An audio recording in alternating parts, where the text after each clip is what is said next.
Good morning guys, this is Jerry Rider Motovlog. Welcome to my vlog again. So ngayon, nagamit na natin si Honda Beat. Ginamit ko siya ng pamasok ngayong araw na to. Today is March 28, 2026. So nabili ko siya noong February 26. So saktong 1 month na siyang naka-stock dito sa aming lugar. So meron na siyang ORCR kaya nagamit ko siya. So, ito yung ating gummy bear. So, binilan natin siya. Ito na si White Panda. So, si White Panda yung ating Honda Beat na bago. So, ngayon, yung ginamit ko ngayong araw na to. So, ang birdie ko lang dito is very nimble, napakagaang, napakasayang gawin. So, gas and go lang against dito kay gummy bear na may clutch.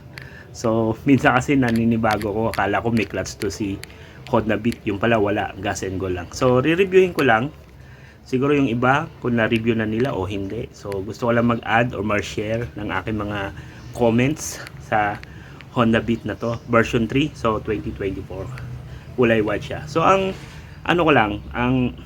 birdie ko lang sa kanya, napakagaang nga siya, napakasayang gamitin. So, very agile, ang daling isingit, ang daling ibuhat, yung ganon, against dito kay gummy bear, napakabigat. So, saka, ang gusto ko talaga sa scooter is stop and go. So, yon. So, good shot siya doon para sa ano.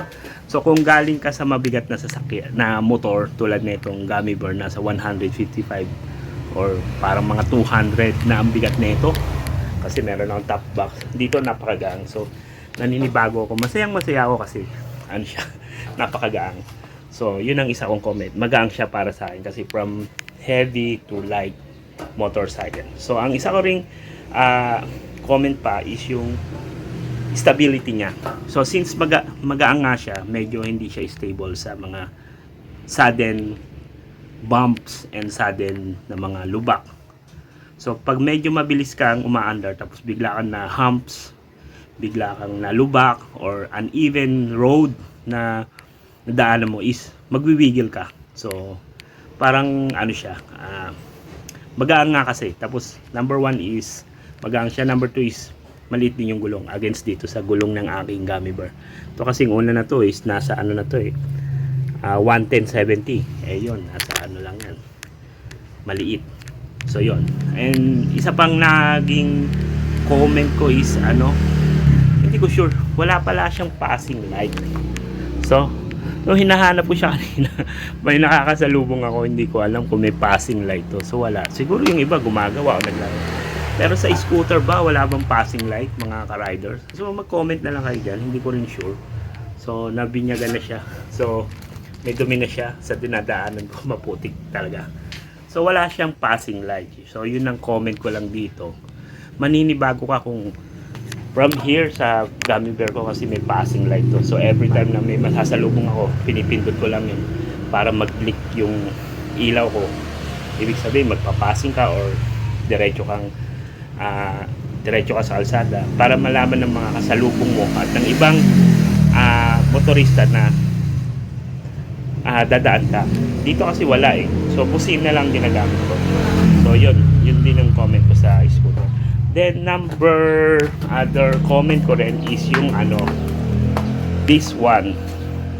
So ito yung horn kasi nasa taas, ito yung signal light nasa baba. Typically, nasali kasi ako doon sa kabila, kay gummy bear, na nandito yung busina, nandito yung signal light. So nalilito ako minsan. Akala ko ito yung signal light, pag napipindot ko siya, tumutunog, nagbubusina.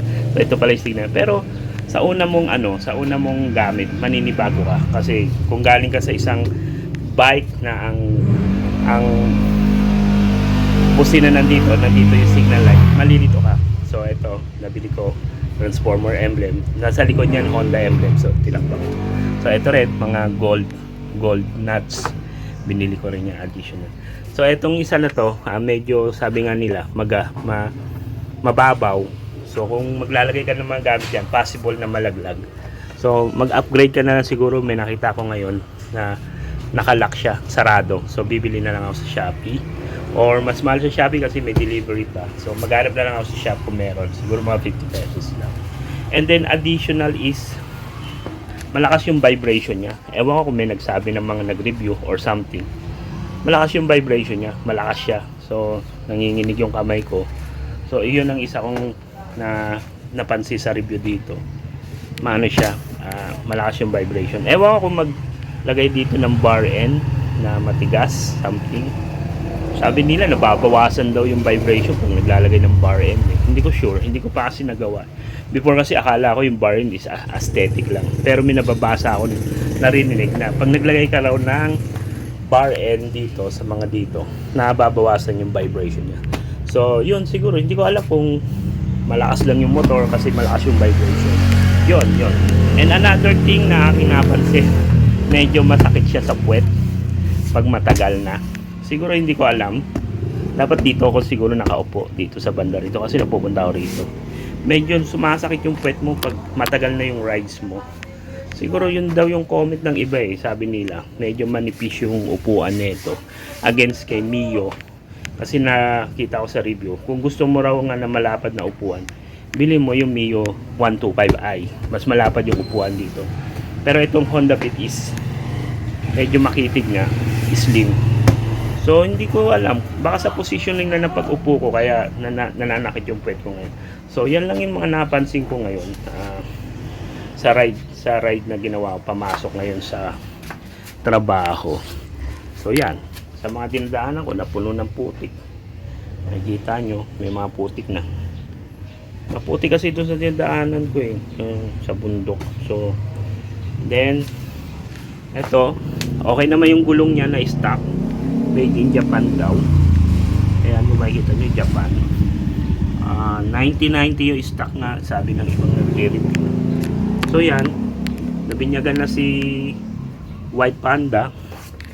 Yan ang mga putik niya, putik ng biyahe. So ngayon, yun lang yung mga napansin ko sa additional review sa mga nagre-review ng Honda Beat. So kung hindi nila nabigyan pansin to kasi na mostly nire-review nila pagka bago So ako, nireview ko upon usage ko, paggamit ko from work to pag-uwi. So yung aking natanggal yung sticker ng ng top box. So top box hindi ko pa nakakabit.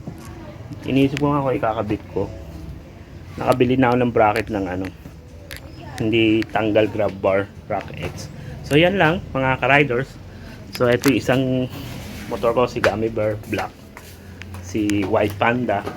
So again, this is Jerry Rider Motovlog. So yan yung mga review ko after nang magamit ko si Honda Beat.